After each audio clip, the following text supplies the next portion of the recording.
Hello, Abnormal Investigations. I've got another encounter for you. We're going to try to do a morning release on this one and drop 2 today. You'll have your normal drop tonight at 8, and then you'll have this one dropping at 10 o'clock this morning. We're going to see how it does. So we'll go ahead and jump into this encounter. I'm sharing 3 true encounters I had with what I believe was the Dogman. I live in a small coastal town in Canada.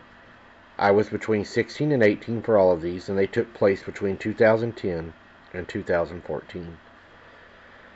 This was within the first week or so of September of 2010, and I'd like thousands of others had gone back for yet another new year of school. Yay, I didn't really enjoy school much anymore since someone easily twice my size took it upon himself to bully me, damn near daily. And the school, as one might expect, did nothing. But what choice did I have but to return? I had been sent to a nearby shop to get some sandwich supplies to last week until my parents went shopping that weekend.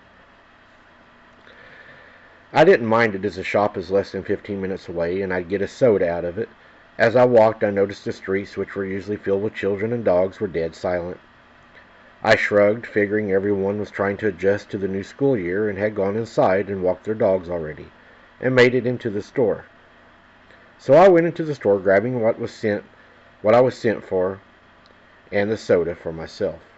The woman working that night chatted me up, and though I knew her, my anxiety from starting school again made chatting with anybody the last thing I wanted to do. So I found an excuse to cut it short, and I left for home. Let me try to explain the layout here. I could either go straight up the road, get home, or take 2 different roads that pretty well led the same spot, only 5 minutes apart. The 2 roads were on either side of now a cleared and cut field, but at the time it was thickly overgrown and served as a shelter for stray animals, rodents, birds, and a hiding spot for kids who smoked. I always walked straight when alone because that way was better. It was better lit, and thanks to the houses, it was a better way to walk. I began walking home, cursing the fact that the area of the field itself was poorly lit, having only a dim, usually street light on either side of that road had potholes large enough and deep enough to wreck cars if it hit the right one or at the wrong speed or angle. So I walked halfway carefully as I decided to walk on the actual street and not on the side to avoid larger holes, and suddenly there was movement in the field next to me, and I turned, expecting the usual cat or something. It was breeding season still, so seeing a cat hunting or carrying kittens was expected. Instead, I saw a head roughly the size of a grizzly, maybe even larger, with thick black hair at the bottom. Its fur was large. It was thick, and it had pointed ears, a long snout with giant teeth against pitch-black gums. I don't remember running home. I remember blinking, and the next thing I knew, I was throwing myself into my house.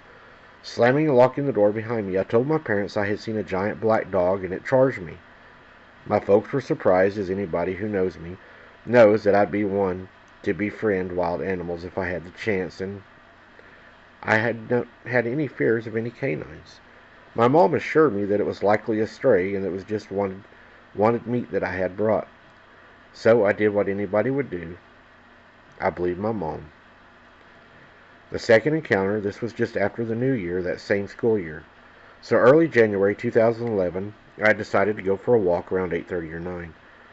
I wasn't usually allowed out that late, but seeing as it was Christmas break, my folks agreed, as long as I was careful about watching the roads for drunk drivers and whatnot.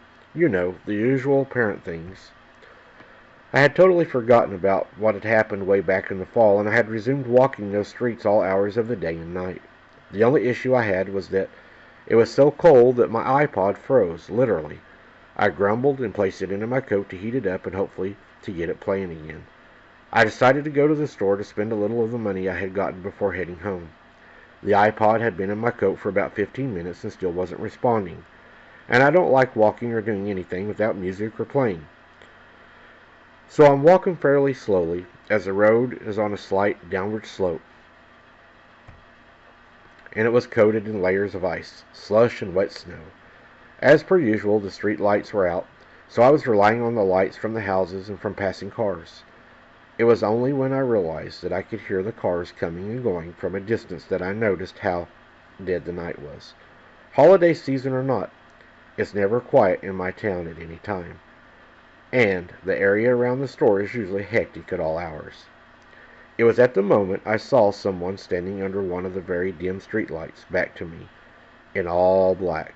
It was too dark to make out anything other than the vague outline, which looked like a tall, bulky man. I thought he could be wearing layers to keep from being cold, but he was dressed in all black. A drunk, perhaps? Either way, I immediately got the creeps, and I was going back up the way I came until I got to the nearest working streetlight, and then I was going to hurry home.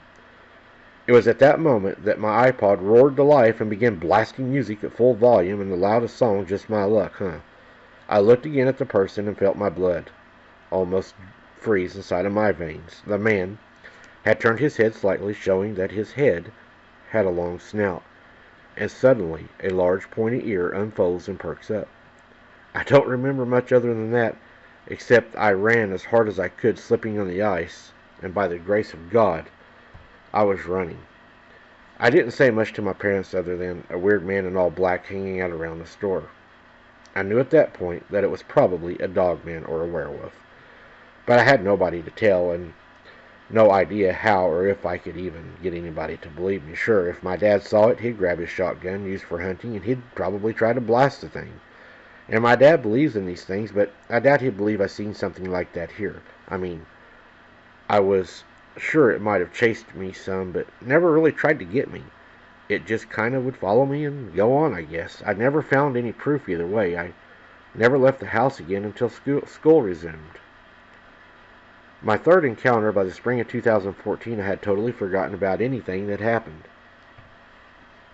Again, I was walking down the streets. Anyway, I had taken to walk on all the streets in the area again, and obviously this night was one of those nights that I was kneeling on the ground surrounded by cats, and I was petting them as much as I could, playing with the newborn kittens. Nothing felt like it was off. Everything felt normal. But that's whenever I looked up and I saw the creature standing in the ditch. He was staring at me. Now, the weirdest thing, Mike, about this is he was wearing a red flannel shirt that was ripped up like it was too small for him. He pointed at me and done like the old guys used to do, the cool guys, like he shot me, like, hey, and then he turned and walked off into the woods.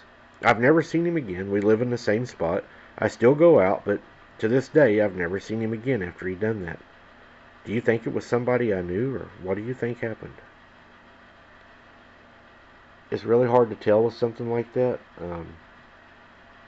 That's really weird that he was wearing that. I've had encounters of these things wearing coats, clothing. What do y'all think? Let me know in the comments. Do you think it was somebody that changed? Do you think that happens? Or do you think it was maybe wearing clothes, trying to look like somebody? Let me know what you all think. Thanks for listening, guys. Until next time, keep your head on a swivel, and don't be something's dinner.